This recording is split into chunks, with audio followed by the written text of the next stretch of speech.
All right, let's get this started. Thanks everybody for joining the Conexus ZenEdge webinar on defeating DDoS botnets. Take a minute to thank everybody for taking time out of your day to join us for this webinar. Before we get started, some people are still joining. I'll go through some basic housekeeping. First of all, the webinar is being recorded and a link to the slides will be emailed to you. Feel free to post any questions in the webinar chat area as they come up, as they enter your mind during the presentations. And we'll try to address the questions in the Q&A portion once we're done with our speakers. As advertised, we'll be drawing for Blue Jays tickets later today, and if and when you are the winner of those tickets, you will be notified. So thanks again for joining, and let's get started. First off, I'm just going to introduce our experts. My name is Brian Reed. I'm the Security Practice Manager at Conexus Communications. Conexus, for those of you who don't know, we've been in the market for 55 years. We're a trusted advisor to many large customers in the oil and gas industry, government, financial as well. We provide product-specific and product-independent services, and how that relates to denial of service threats, which is what we're here to talk to today. We provide controls for denial of service threats like ZenEdge, who will also be speaking today. We also provide product-independent service like testing your DDoS controls or conducting a risk assessment to determine the extent of a DDoS risk at your organization. Our other expert today is Nelson Chen from ZenEdge. He's the Director of Information Security there. ZenEdge provides advanced protection from DDoS attacks and data breaches. They're 100% cloud-based, and they protect web apps and your infrastructure from DDoS threats. There's no hardware required, and they're fully integrated with the Conexus and Compass services. Both of those last 2 points we'll be talking about extensively today. So for today's goals, I'd like to give you some tips for evaluating the risk of DDoS attacks to your org. A lot of organizations ask us where they should rank the DDoS threat amongst all the other priority threats within their organization. So I'd like to give you some tips for conducting that type of a risk assessment. We'd also like to leave you with a checklist of key criteria for evaluating your DDoS solution controls. A lot of you have some controls in place, but you're not sure what level of coverage that you have in the event of a real DDoS attack. So we'd like to give you a checklist of things you can go through with your current controls in an attempt to quantify exactly what you're getting with those controls. And we'd like to give you some practical strategies, things you can do today to help mitigate the risk of a DDoS attack. So how we intend to do that, we're going to be discussing all things denial of service. First of all, I'm going to be walking you through a risk assessment to map the DDoS threat to your organization. Then Nelson will take over. He'll give you some solutions and strategies for mitigating that threat. And then there'll be a Q&A. Your questions that are posed during the presentations can be brought up at the end of the webinar. So thanks again for joining, and let's get started. So I'm going to be talking to you about a risk assessment from denial of service attacks. Quite often get this question from customers. They don't know exactly where the DDoS risk ranks within their organization. And my advice is to conduct a risk assessment. If you're a large organization, that could be a formal risk assessment. If you're a smaller organization, it would be more qualitative and intuitive. But ultimately, whenever you're talking about risk, you need to ask yourself 3 questions. What is the likelihood of a denial of service threat? Are you potentially vulnerable to the denial of service threat? And what would be the impact of a denial of service incident at your organization? Those are the 3 classic variables in any risk assessment. And if you can try and put some qualitative statements or quantification numbers around those, then you can figure out, you can compare the DDoS threat to other threats within your organization. And to me, that's sort of a good way to get started. So let's talk about the likelihood of the threat first of all. So to understand the likelihood of an attack on your organization, first you have to step back and consider the actors and their potential motivation. Why would anybody attack you? There's lots of different reasons for DDoS attacks, why they're occurring in the field now with such frequency. One actor is activists. They're mostly interested in gaining publicity for themselves, to instill some fear or some sort of politics. There's also conventional hackers. They're mostly interested in the notoriety of knocking a large organization off the internet and gaining some publicity for themselves. You also hear a lot about nation states conducting denial of service attacks. In those incidents, nation states are interested in conducting some sort of political activity or making some political statement to further the agenda of their country. And then, of course, there's organized crime, one that also gets a lot of publicity and one that hits your bottom line directly. They're mostly making their money through extortion. And of course, your competitors trying to gain an industry advantage by impacting your service. They could be domestic competitors or they could be from anywhere in the globe.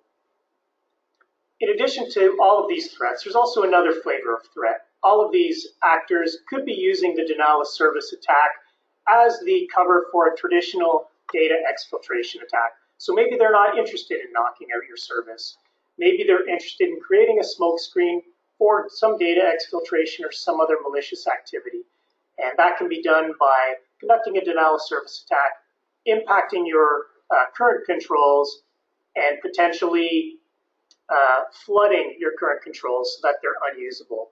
One way or another, impacting other controls to allow easier attack through another mechanism. And again, that is gaining in popularity amongst conventional hackers.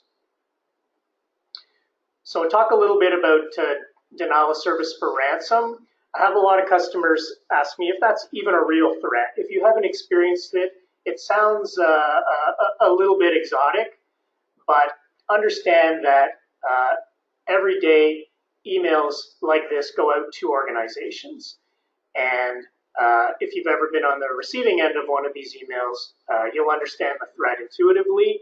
But essentially, the organization receives this type of an email asking them to commit some sort of money, usually in Bitcoin, to prevent an attack that will increase in escalation.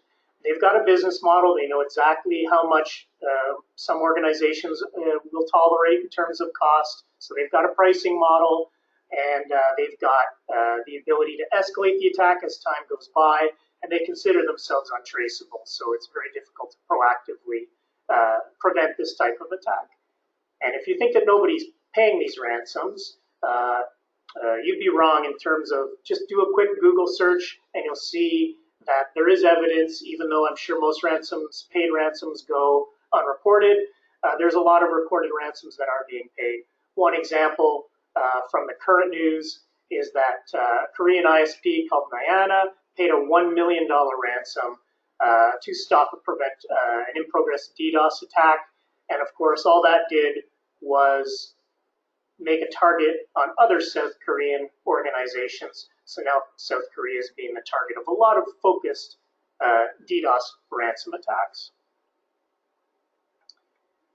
We've all seen slides like this that describe exactly how easy it is to conduct a DDoS attack.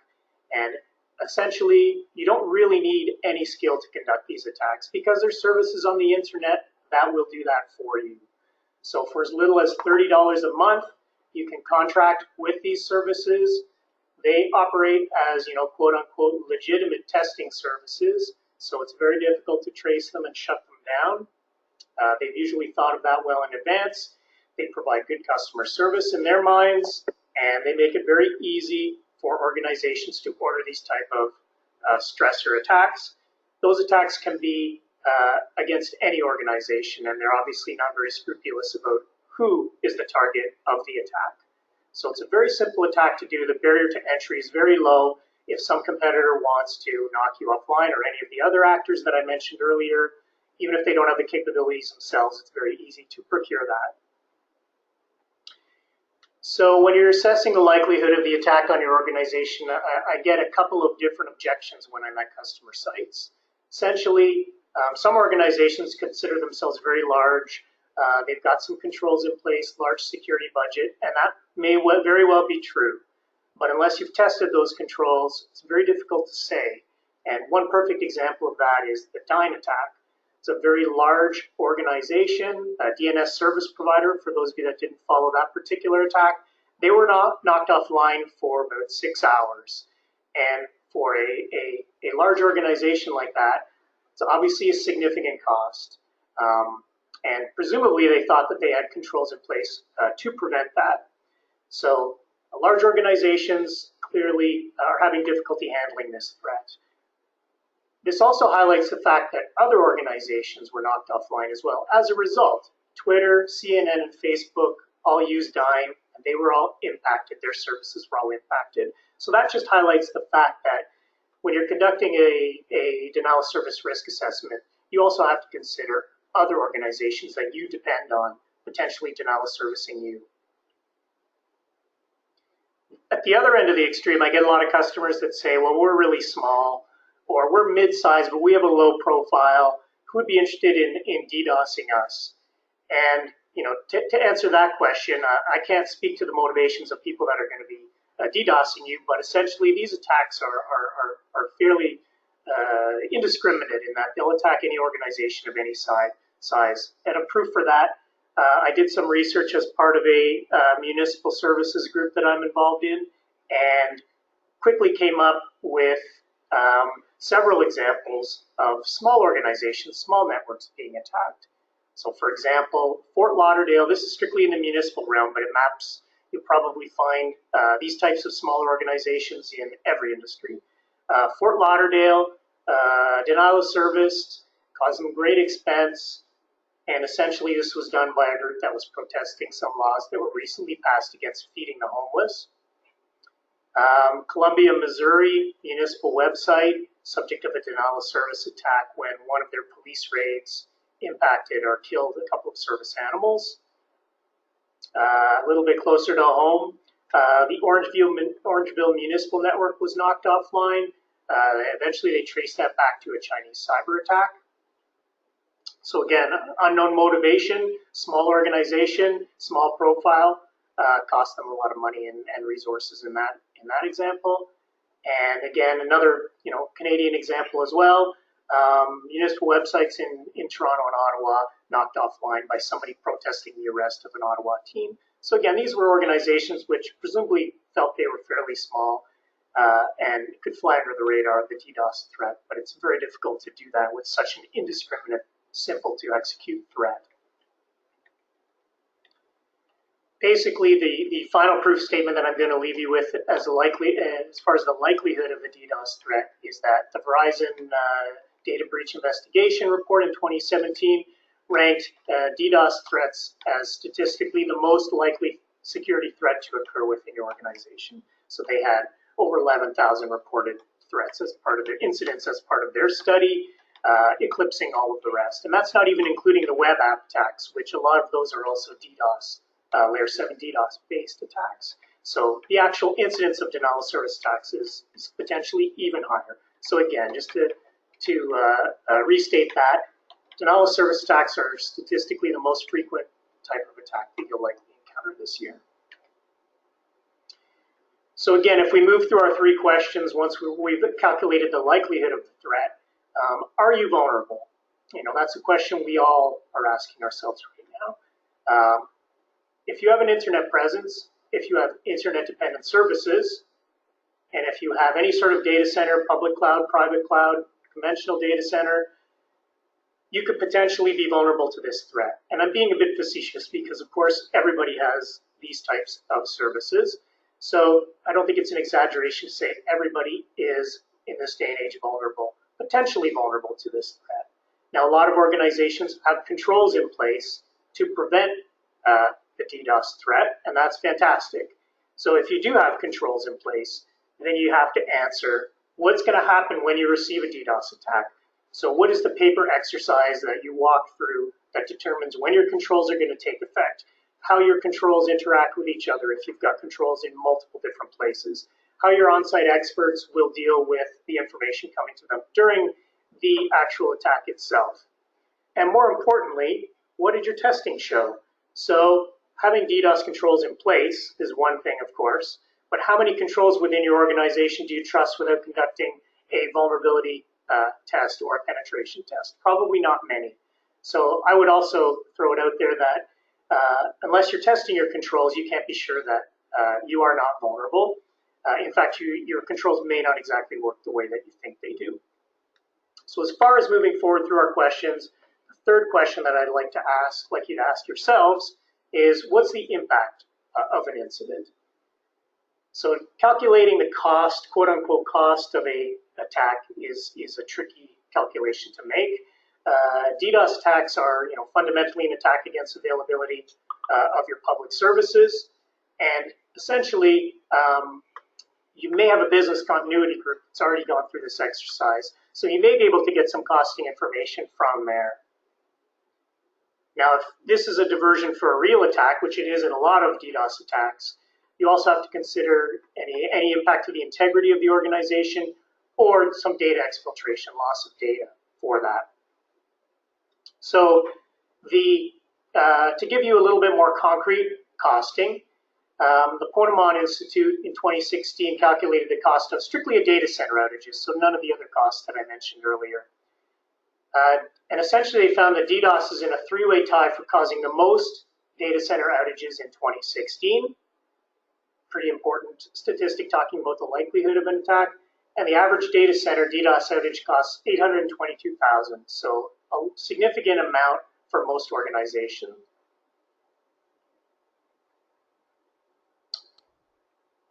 And the cost will increase even more if this allows a successful data exfiltration.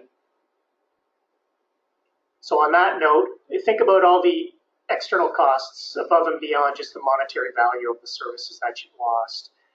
Loss of productivity for your employees. That can't be understated in this day and age when a lot of employees are remote and a lot of local employees need to contact remote services. Things like DevOps, where local developers need that internet connection to basically roll out code or work on code. The impact to your reputation, again, difficult to quantify, but certainly a cost to consider. And any costs associated with an actual data breach, which we won't even discuss here, but if the DDoS attack results in lost data, then that would be the cost will rise significantly. So in conclusion, if you'd like to talk about DDoS risks specific to your organization, I'd love to discuss that with you. So please drop me a line at the coordinates I've already given. But if I could summarize, what is the likelihood of the DDoS threat? According to Verizon, it's statistically the most likely security incident that's going to happen to you this year. Can't say it any clearer. Are you vulnerable? You are definitely potentially vulnerable. Hopefully you have some controls in place, but have those controls be tested. Until then, I don't think either of us can answer that question. And what is the cost of an incident? You'll have to figure that out from your own organization. But of course, there are some numbers floating around out there, and the costs can rise very quickly.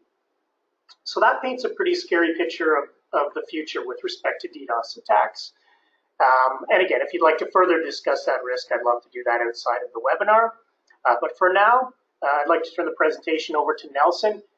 He's going to be discussing what you can do in terms of defending against this threat.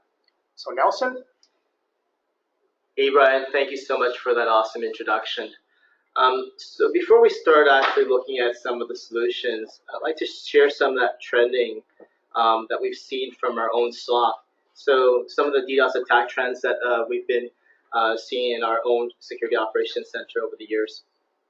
So in terms of the total number of DDoS attacks, we've seen approximately a 50% growth from 2015 to 2016, adjusted also by the number of customers. But essentially what we're seeing is that the total number of volumetric DDoS attacks that are happening at layers 3 and 4 only had modest growth. And the attack sizes, were relatively, small, usually in the 20 to 40 gigabits per second range, and rarely larger than 100 gigabits per second. But what we did see was a tremendous increase in layer 7 DDoS attacks. So these are the application layer DDoS attacks. And we're also seeing a lot of these smarter botnets that are JavaScript aware. and they can respond to standard JavaScript countermeasures. So a lot of these are happening, in a multi-vector attack where they're launching a very sophisticated DDoS attack alongside with a web application attack, for example, in an effort to try to, let's say, steal data. Let's do a quick review and take a look at some of the types of DDoS attacks. They really just fall into two categories. The first one is volumetric that I mentioned earlier. So this is happening at the network, the transport layer, layers 3 and 4.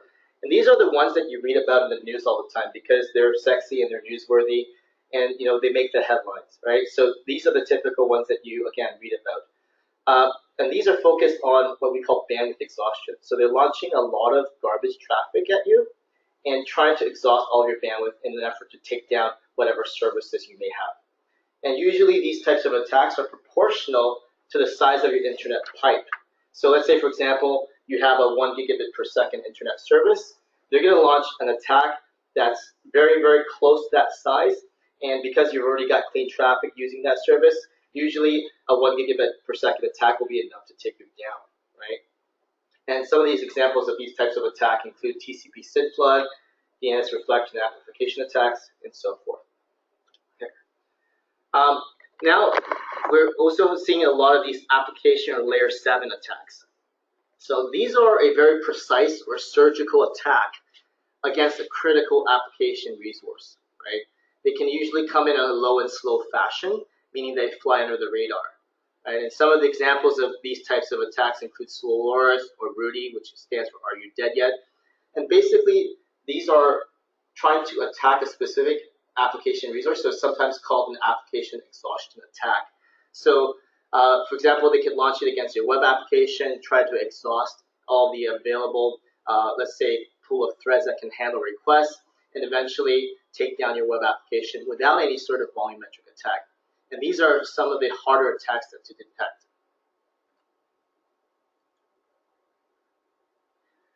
As Brian mentioned earlier with the Dyn attack, setting the new DDoS attack record, I'd just like to take a minute to take a look at how DDoS attacks have progressed in size over the years.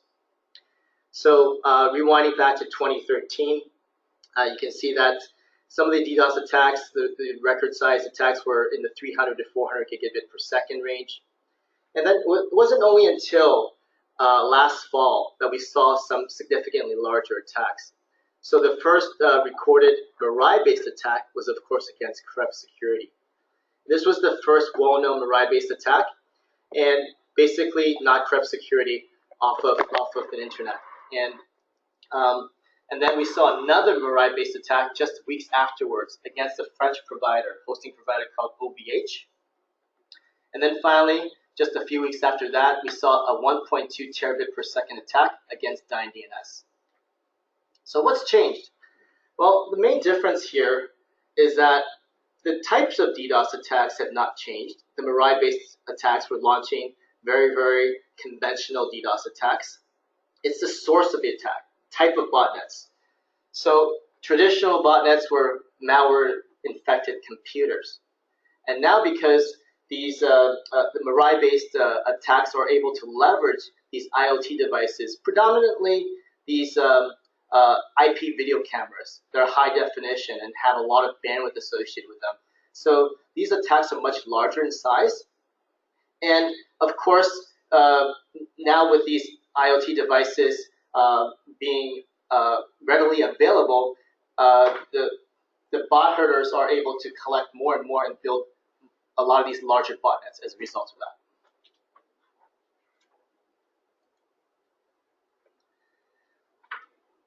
When taking a look at a DDoS problem in general, there's going to be multiple points of DDoS failure within possibly your own infrastructure.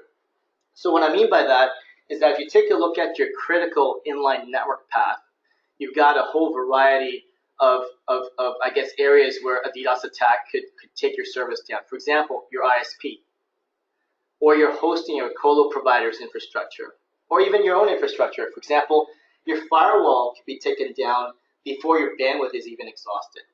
Or it could be collateral damage from your neighbor being attacked. So it could be, let's say, a DDoS attack against a rack in the same colo provider as your data center. And as we noted earlier, attack against the DNS service provider could also take you down, right? And you should also understand what your service provider will do in the case you are actually under a DDoS attack. For example, are they going to black hole your service or no route your service in the scenario that you're experiencing a DDoS attack? You should also take a look at where your cloud-based assets are. For example, if your web applications are hosted in AWS, Azure, or some other third-party cloud service.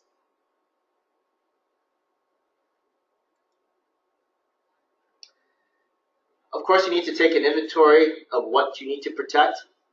So firstly, you need to list all of your critical web applications, where they're located. Are they in your own data center? Are they in some third-party cloud service, and so forth? Because web applications are the primary targets for any DDoS attack because they are usually associated with a backend database housing critical client data that the bad guys are actually after, right? This ties into what Brian was talking earlier about with respect to a smokescreen of diversion to this DDoS attack. Of course, you want to protect any network services, so any externally facing internet service could be attacked. This could be a VPN gateway, this could be your email server, or any other internet-facing service can be the victim of a large-scale volumetric DDoS attack. Of course, you need to review your DNS service. You should not only look at making sure that your DNS service is DDoS resilient, but you should also evaluate the possibility of implementing a secondary DNS service in case your first DNS service goes down for whatever reason, whether it's a service outage or actually they going down because of a DDoS attack. And finally, APIs are becoming a new popular attack vector, and this is especially challenging to detect and mitigate.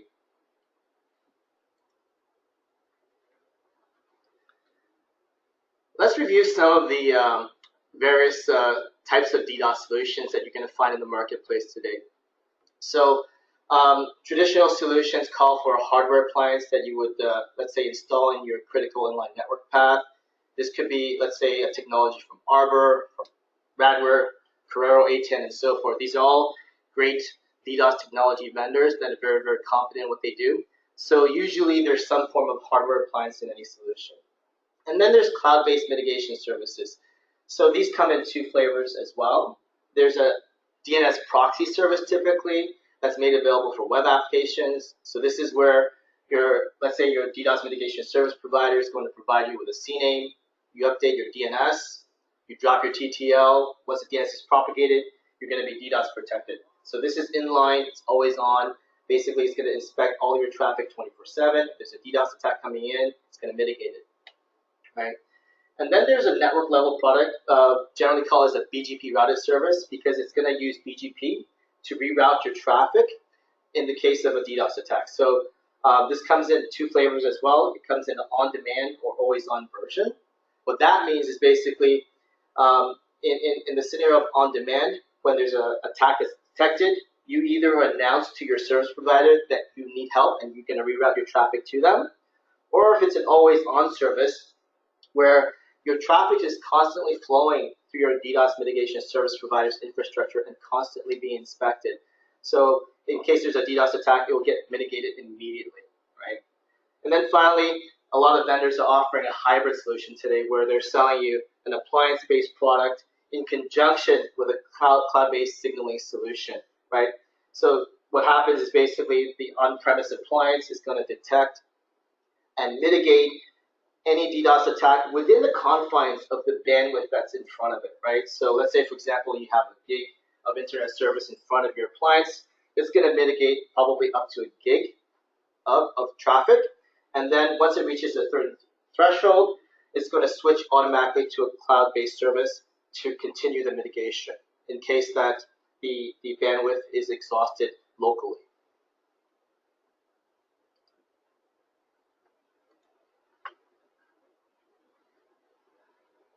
Okay, when evaluating any sort of DDoS solution, there's really three key ingredients, right? So when you're looking at solutions, you have to understand what is the technology that the service provider is running, or what is the technology that you're going to be implementing. So there's lots of great technologies out there. Again, I mentioned Arbor, Radware, Carrero, and so forth. So making sure that you're using one of the top technology providers' equipment.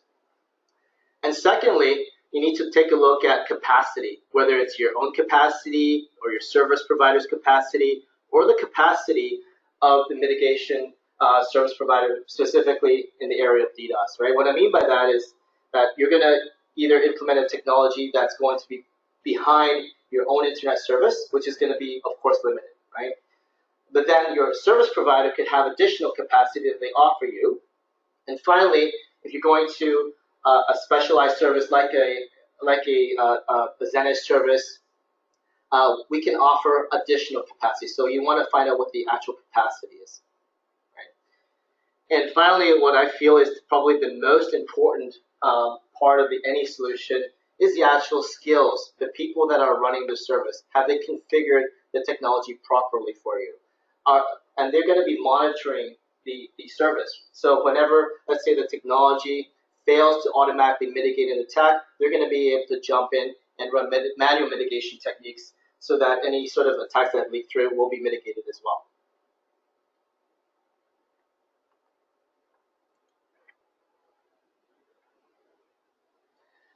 Okay, just to summarize some of the key criteria again, you need to look at available mitigation capacity. And the key word here is available. A lot of service providers will advertise the mitigation capacity that includes a lot of their, let's say, clean traffic from existing customers that are in a always-on service scenario, right? So you need to look at what the actual available mitigation capacity of that service provider is. The second most important criteria, in my opinion, is time to mitigate, or TTM, as known in the DDoS service industry. So this is the time it takes to detect an attack and to mitigate an attack. So, for example, if the service provider says that their time to mitigate is 20 minutes, it means it'll take up to 20 minutes for the DDoS service to kick in, get out of bed, and start mitigating a DDoS attack for you. So conversely, what that means is that you could be down for up to 20 minutes before the service starts working for you. So you have to find a service that has an acceptable time to mitigate. Of course, we mentioned the skills. You should always try to get a DDoS service that's associated with a fully managed service, because unless you're running a 24/7 SOC with experienced DDoS engineers, we highly recommend that you look for a service that can offer that. And another thing that we want to take a look at, especially in Canada, is latency and data residency. One of the reasons why we want to look at this is because if you're looking at getting a service, a lot of these service providers are going to be located, for example, in the US, right? So there's going to be additional latency if you need to reroute your traffic to the US for scrubbing.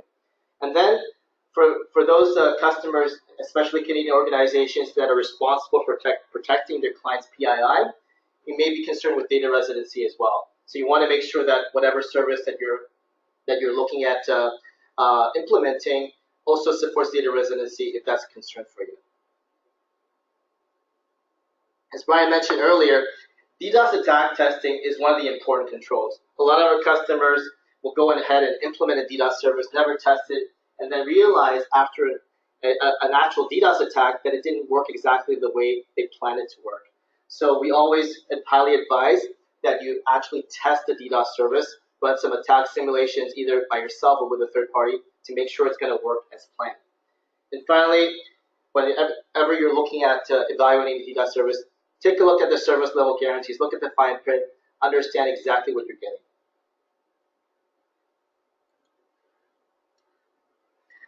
Now let's switch gears a little bit and focus the discussion on Rapid BGP, which is actually our flagship service, and currently the fastest cloud-based mitigation DDoS service that can protect your entire data center from volumetric DDoS attacks.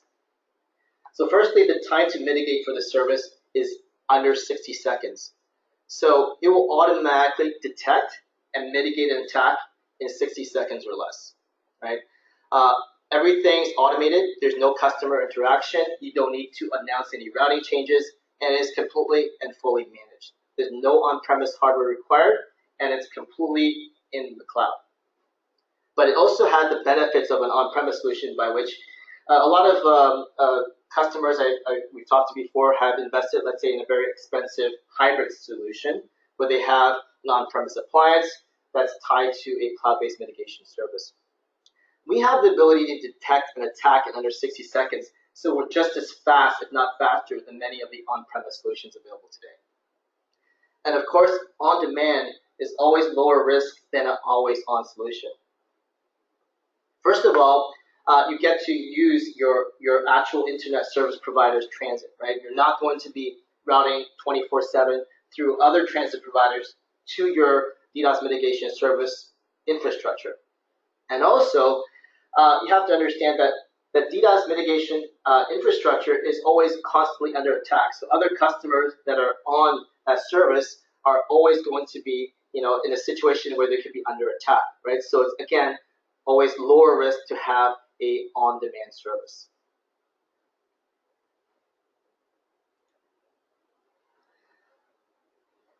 Let's take a look at the reason, or rather the cause for these DDoS attacks. And of course, as we all know, DDoS attacks are launched via malicious botnets, right?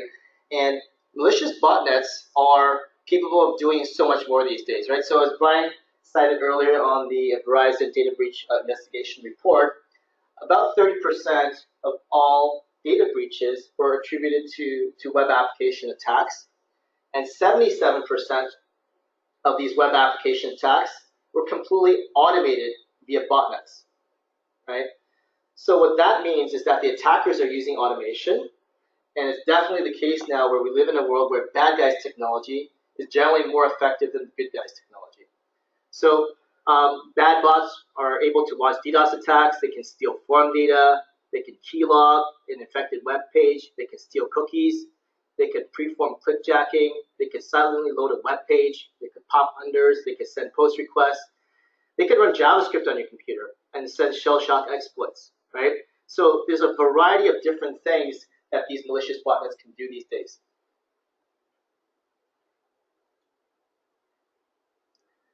At ZenEdge, we are fighting malicious botnets every day with a variety of countermeasures and techniques. So our standard bot mitigation platform will stop all of your standard DDoS attacks, right? So this service includes a basic JavaScript challenge, rate limiting, and CAPTCHA challenge. So obviously, we want to be able to detect good bots, so we can whitelist good bots on this platform. For example, if you're subscribing to Google search engine optimization services, we can whitelist Google search engine bots and make sure that those services are in place while we defend against any sort of malicious botnet attack.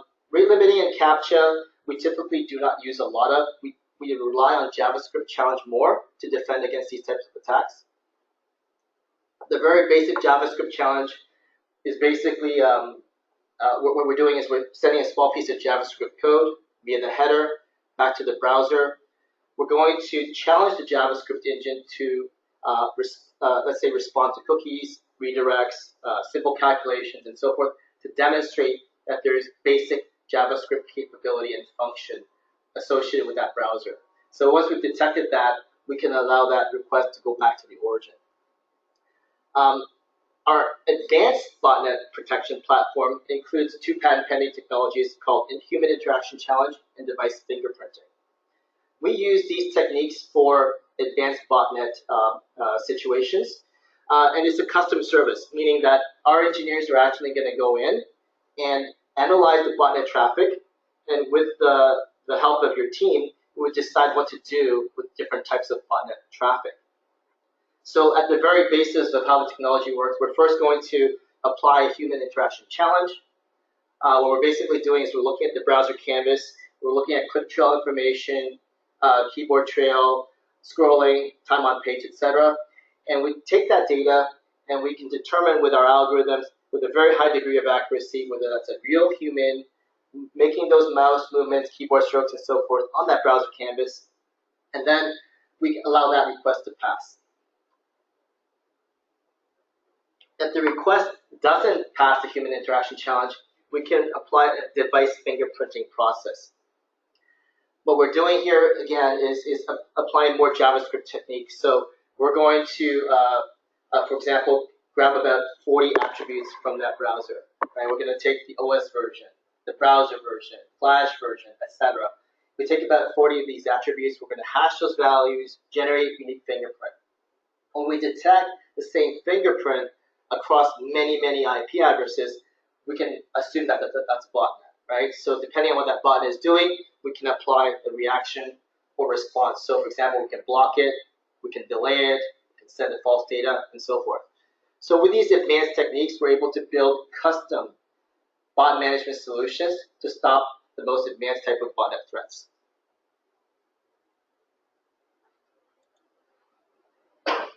And I want Brian here to maybe jump in here and talk a little bit about the Connexus Encompass Cloud Service. Thanks, Nelson. I think that paints a pretty clear picture about some of the defenses that need to be in place.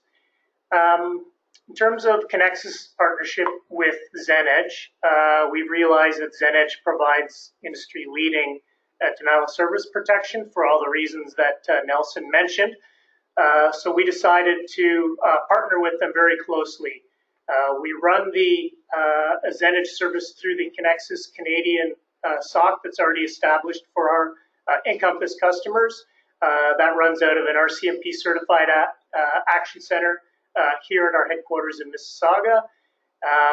You'll be dealing with Canadian cleared support analysts handling your data. Those analysts are backed by even more expertise through ZenEdge's dedicated denial of service engineers. So these two services together give you some advanced features that Nelson can talk about. Thanks for that, Brian. As I mentioned earlier, a key ingredient to a successful DDoS mitigation solution requires skilled engineers that actually understand DDoS attacks. So we're supporting the Connexus Encompass Cloud Service by providing 24/7 threat and attack monitoring. We have a white glove onboarding service. What we mean by that is that we're going to tailor and customize the service so that it's an exact fit for your needs. We have senior DDoS engineers running the SOC today, and some of these engineers actually help invent the DDoS industry. So they have more than 10 years of experience. They've seen every type of DDoS attack, and they know exactly what to do when the automation fails, right? They're going to be able to run some of the manual techniques to stop the DDoS attacks. And we're also going to provide a custom support runbook. What we mean by that, we're going to alert you, we're going to notify you, we're going to have a customized service based on your support requirements. Excuse me. And we also provide DDoS attack testing. So via the Connexus Encompass Cloud Service, we can provide scheduled DDoS attack testing to verify that your solution is working. And after any sort of real attack, we provide a full attack report. So it details exactly where the attack came from, how long it lasted, what kind of attack we saw, and so forth. And finally, we have regular quarterly or scheduled reviews to make sure that your service is working optimally.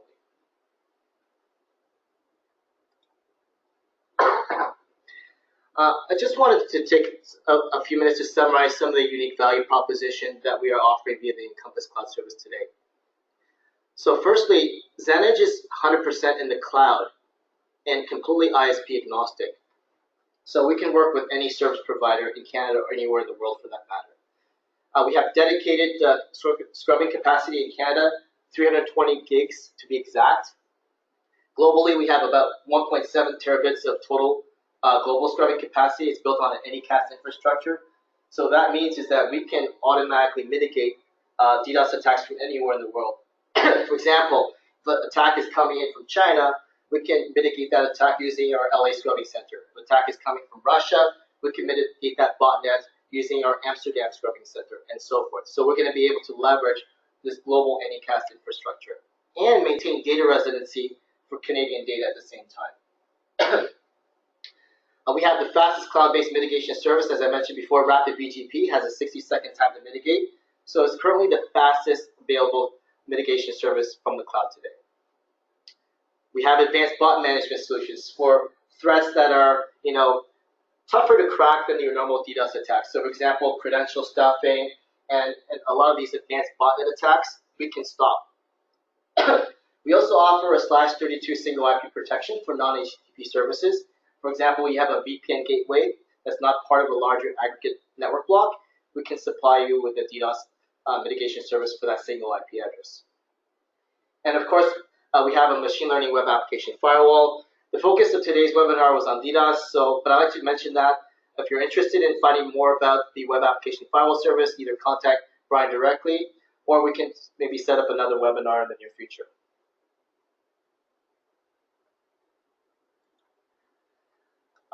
Here's just a quick summary of some of the things you need to, again, look at when evaluating DDoS service. You have to understand what is the available scrubbing capacity. Is it big enough, right? With these very, very large Mirai-based botnet attacks, are you confident that your current service provider is going to be able to provide you with the scrubbing capacity needed in case you get one of those very, very large attacks? What is the underlying DDoS technology? Does it come with a fully managed service, right? And of course, where are the scrubbing centers? Again, we have the largest dedicated Canadian infrastructure available today, so we can, again, guarantee data residency. Know the fine print of any service. What are the limitations to the size of the attack? Are there limitations around how long you're going to get the protection? Right? Do you get charged extra for attack traffic? And so forth, right? So we want to make sure that anytime you're evaluating any sort of DDoS mitigation service, that you understand completely what's included and what's not included. With that, I'd like to turn it back over to Brian. Great. Thanks a lot, Nelson. Fantastic information there. So we have a few minutes left, so I'm going to go through and through the questions that have come in and pick a few that we can answer. While I'm doing that, Nelson, I just had the first question for you. A lot of our customers have never experienced a denial of service attack, thankfully, and don't really have much idea of the impact. So my question for you would be, you've obviously experienced many of these attacks in the real world. Give us a bit of an overview on what happens during these attacks in terms of how it impacts an organization. Sure, Brian. Maybe I'll relate with one of my own experiences. So in a previous life, I was head of infrastructure, head of security for a well-known software company in Canada. So I remember vividly my first DDoS attack. I was awakened at 3:30 in the morning by my network team, and basically the network was completely down, and data center services were not available to anyone in that organization's world. So I drove into the office and called the ISP, and of course we were under this massive DDoS attack, right? And it was the scariest thing in the world, because at that point in time, all the C-levels were awake and out of bed. Nobody had access to email, to the CRM, to the ERP. No services were available via the data center, and we were completely down globally. So we were talking to the ISP. They basically told us, if you pay for the DDoS service, they'll turn it on. And of course, at that point in time, we're ready to pay anything to make that go away. So I remember that after we agreed to make the payment, they turned the service on, and in fact, the DDoS attack actually grew. And several hours later, that ISP was going to threaten to no route us, right? So it was a very, very crazy situation. And at the end of the day, there was 22 hours of outage. 6,000 plus people was basically taken offline and could not work. So the costs were in the well over $1 million in terms of loss of productivity, right? So very, very impactful. And after that, obviously, a DDoS mitigation service was implemented. Great. Thanks for that, Nelson, answering my question. So we've had two questions come in, and I think we have time for both. The first one is fairly straightforward. What is black holing? Now, you just mentioned that in your description, but I noticed you mentioned that earlier in your presentation as well. So the question is, what is black holing? Great question, Brian. So for those of you who are not aware, black holing or no routing is a term that's typically used by ISPs. right? So in the case that you're experiencing a DDoS attack, if the ISP, let's say, does not have a DDoS mitigation service, the default solution would be to no route you or black hole your service. What that means is they're going to basically make you non-routable on the internet. So they take your presence off the internet, so there's no traffic that can route to you. So essentially that DDoS attack will stop. Hopefully that answers the question. Yeah, so my take on that is your ISP is essentially denial of servicing you in that situation. Absolutely. Yeah, they're essentially doing assist, right? So they're completing the work for that attacker, right? They're taking you offline.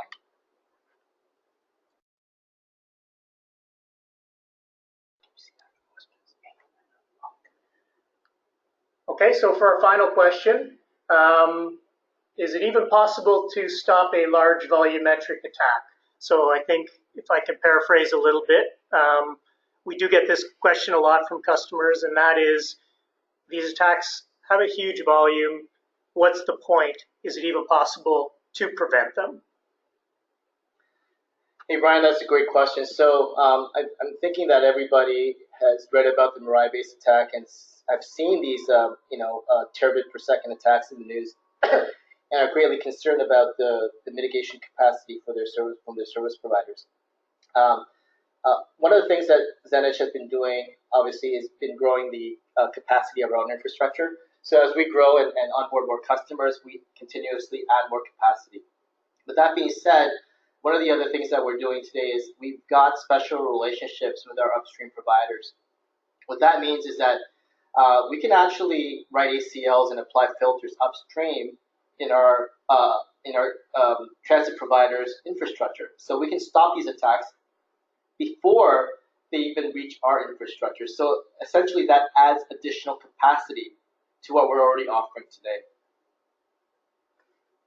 Fantastic. Great. So I don't believe we have any more questions. If you do have any questions, feel free to contact Nelson or myself directly at the coordinates provided. As I said, you'll be receiving a link to the presentation, and we'll be contacting you if you won today's draw. So I'd just like to take a minute to thank Nelson for providing his expertise to this webinar today, and signing off for now. Thanks so much, Brian. Thanks, everyone.